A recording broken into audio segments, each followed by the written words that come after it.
गोंदिया जिल्ह्यात काल झालेल्या शिवशाही बसच्या अपघातात 11 लोकांचा नाहक बळी गेला आहे.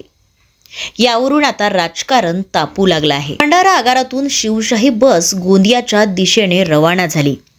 या बसमध्ये एकूण 40 प्रवासी होते. प्रवाशांपैकी कोणी स्वगावी तर कोणी नातेवाईकांकडे जाण्यासाठी निघाले.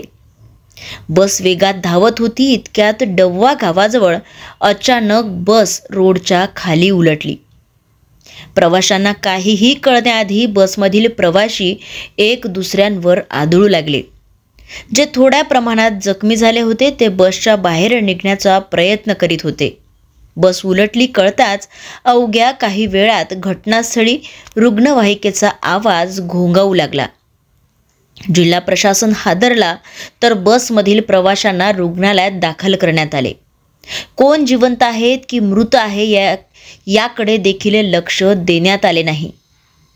शेवटी रुग्णालयात पोहोचेपर्यंत 11 लोकांचा करुण अंत झाला होता, तर 29 प्रवासी जखमी होते. याची माहिती संपूर्ण देशभर पसरली. मुख्यमंत्री यांनी मृत कुटुंबाला 10 लाखांची आर्थिक मदत जाहीर केली. प्रधानमंत्री यांनी सुद्धा प्रति व्यक्ती 2 लाख, जखमींना 50,000ची मदत जाहीर केली. पण पैशांनी त्यांच्या कुटुंबातील व्यक्ती जिवंत होऊ शकत नाही.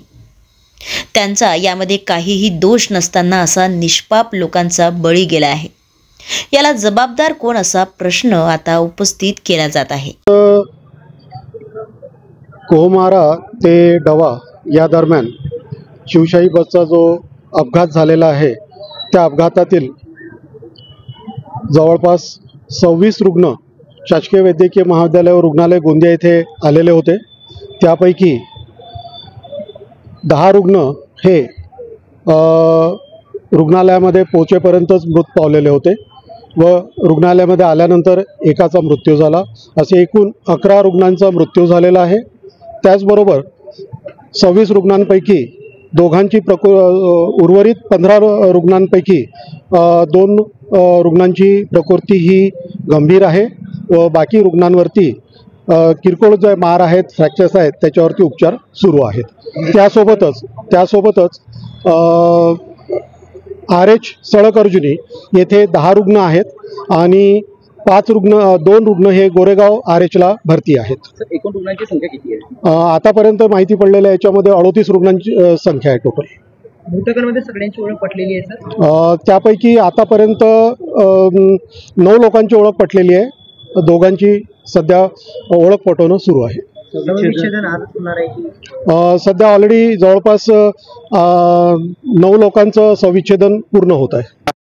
याच्यामध्ये भंडारा टू गोंदिया चालला होता हा गाडी.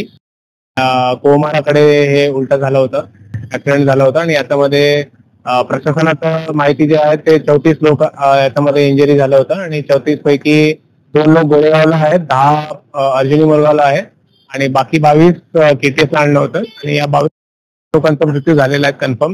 बाकी लोकांवर आता सध्या उपचार चालू आहे. याच्याबद्दल आता विस्तृतपणे माहिती ते उपचार चालू असल्यामुळे मी याच्यामध्ये काही सांगत नाही, पण आतापर्यंत जे आहेत माहिती ते 11 लोकांचे डेथ झालेले आहेत.